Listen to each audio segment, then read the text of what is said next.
Italy 2018, Part 6, Cinque Terre, Portovenere and Palmaria. I spent least time in Manarola, the fourth village if counted from the northwest. I simply worried if I would manage to visit Riomaggiore as well, and after the experience in Corniglia, that seemed like a trauma on account of the distance from the station, the heat and the stairs. I no longer knew what to expect. I still wasted a lot of time on the waiting for trains, since many of them were late and I could not rely on the timetable. Plus, it happened almost regularly that the train would depart just as I was getting to the station. Originally, I planned to have a short break in each of the villages for a coffee, lunch or ice cream, but that changed a little, so poor Manarola shared none of that with me. This still does not mean that I did not walk around the village, which is small anyway, and I enjoyed the scenery I saw there. The tunnel runs from the train station directly to the main street. It is then followed down towards the local marina. When you get to the marina, it is possible to continue further to the right, following the line of the sea and going along a wide path that runs around a promontory, which again may be climbed, although the elevation is not very high there. Even though I spotted a very nice place on that promontory to sit and have a break with at least one coffee, as I've said, I didn't want to stay there for too long, so I just took some photos and then returned to the railway station in order to continue. Already after a couple of days, the palest in my memory was precisely Manarola, and in a way I felt sorry for it, since it was a truly nice place. But afterwards, thanks to the photos and video shots, I vividly remembered everything, and it was fine. Like Manarola, Riomaggiore also has a long tunnel through which it is necessary to pass in order to get from the train station to the center of the village. There I could finally relax, since it was still day, and apart from visiting the place itself, there were no other visits in my plans. That's why I headed up the wide main street, and then I entered some side streets that kept going even more up, for I wanted to get to the top of an elevation where I could see a stone tower with a clock. By this time I asked no questions whatsoever. I just kept going up. When I got to the top, I took a few photos, and then I took advantage of a bench that was located on a small plateau from which there was a beautiful view at the sea, while the sun was descending slowly towards the horizon. I really enjoyed it there, but at some point I went slowly back to the main street, where I finally bought myself an ice cream. Then I went all the way down to the marina, and there were some beautiful spots where one could hang around and enjoy the scenery. While I was walking around, taking photos, a young man dived into the water from a rather high cliff, and then it took him quite a while to get out to the surface. I already started to worry. However, He did get out a little farther away and swam towards a small beach. With the sun that was getting ready to go to sleep, the colors of the houses in Rio Maggiore got really pronounced, and I spent some time there enjoying the view, as well as attempting to make panoramic photographs. Then I went to the other side of the bay, so I looked at Rio Maggiore from another angle that was still fantastic. Full of impressions, I decided there was no need for me to wait for the precise moment of the sunset, so I went to the train station and soon found myself in La Spezia and in the flat in which I was staying in those days. The day after visiting Cinque Terre, I decided to visit 2 more places that are situated in the surroundings of La Spezia, and they are both very interesting, each one in its own way. The first one was Portovenere, that is in the UNESCO's World Heritage List, together with Cinque Terre, as well as with 3 islets that are located right across Portovenere: Palmaria, Tino, and Tinetto. Still, before going to Portovenere, I paid a visit to a large marketplace in La Spezia. I was particularly interested in the section with fish and seafood, and it was truly impressive.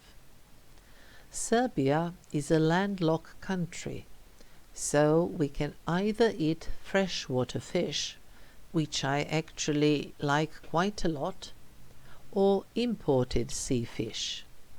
That's why I always wistfully admire these fantastic, if I can call them sea marketplaces. In the direct vicinity of the marketplace in La Spezia, there is a bus stop where it is possible to catch a suburban bus to Portovenere. It's very simple. Line P. While I was at the bus stop, I sat on a bench to wait for the bus.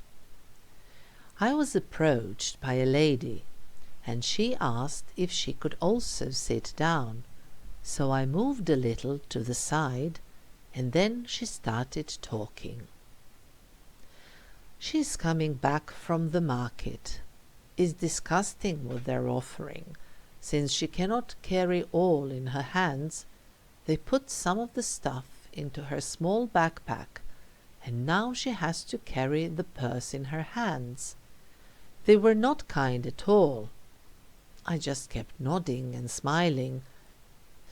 And what they are selling is very expensive, both the vegetables and especially the fruits. Here the lady on my other side agrees with the first one. And after all, Italy has become a horrible country. It is no longer what it used to be. A bus comes to the stop. She notices a man sitting on the bus. Now even men are not getting up for women on the bus, and those men nowadays are not worth their salt. She swears like a sailor, but with a, pardon my French. They don't know how to do anything any longer there. Her Romano, the husband, who worked for 40 years as a seafarer, when he used to come home, it was an altogether another thing. Now she can no longer do the same things as before, and he tells her, "Luisa, if you cannot carry, we'll pay for them to bring it to us." Well, that's out of question. But our daughter no longer lives with us. She would have helped, and the young of today are no longer as they used to be. Nowadays everybody is just staring at their mobile phones. If they don't have it, They don't know how to communicate. I want to see my collocutor. The woman to my right agrees about this as well, while I, still without a single uttered word, just keep nodding. I don't go through my life like a horse, watching only straight. I look all around me, all 360 degrees. There were many other things she said there, but I didn't understand them all, plus my bus arrived, so I kindly parted from the ladies and left my collocutor. But from the bus I could see some third woman sat in my place, while Louisa continued to broadcast her thoughts aloud. What a wonderful woman! Soon I arrived in Portovenere. Here one may claim with certainty that all these small places along the coast are almost identical. The difference is basically made only by the topography and how the buildings are arranged across it. Here too the houses are narrow, with 4 to 5 floors, painted with pronounced colors. The streets are also narrow. There is a mandatory church, or a few of them, and there are also ramparts or towers. Still, this is by no means meant as any kind of criticism or a suggestion that I didn't like it. Quite the contrary. Each one of these places is really cute and worth the visit. So, I first went to the tourist office, and then through a fortification gate I entered the place and walked a little around it. Needless to say, here too one must climb, but I no longer questioned this, only kept going from one place of interest to another. Thus I went to the church of St. Lawrence, which originally comes from the 12th century, but was destroyed in a blaze and eventually got reconstructed in the 14th century. On the top of the elevation there are remains of the Doria castle, but I found the view at the church of St. Peter much more impressive. The church was built between the 12th and the 13th century, and its position is truly stunning. When one is approaching the church of St. Peter, there is a board on the right-hand side directing towards the so-called Byron's Cave. Originally it was called Grotta dell'Arpaia, and in the meantime it caved in. And this was where the famous poet used to withdraw in order to get inspiration. One time he also swam from Portovenere to the place of Lerici, or rather San Terenzo, in order to visit his friend Shelley, who lived there at the time, thus swimming across the entire Gulf of La Spezia. Folly of youth. I did not stay here for too long, since I wanted to get down to the port and take a coffee and have some rest before crossing over to the islet of Palmaria. Namely, I wanted to go to the island that is so close and have lunch there. At some point it even occurred to me that perhaps I could make a circle around Palmaria. According to what I was told at the tourist office in Portovenere, this takes 3.5 hours.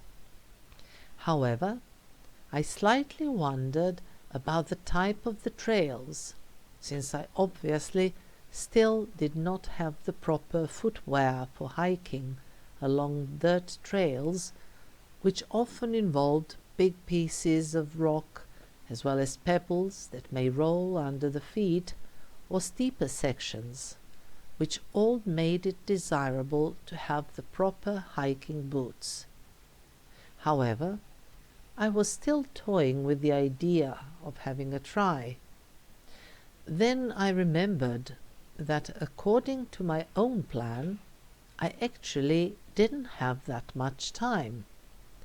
So I gave up the walk, but the idea of a lunch on the island was still on.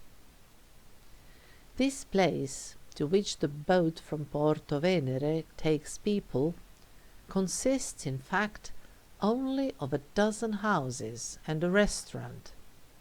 There, at least I didn't have to put in an effort and choose.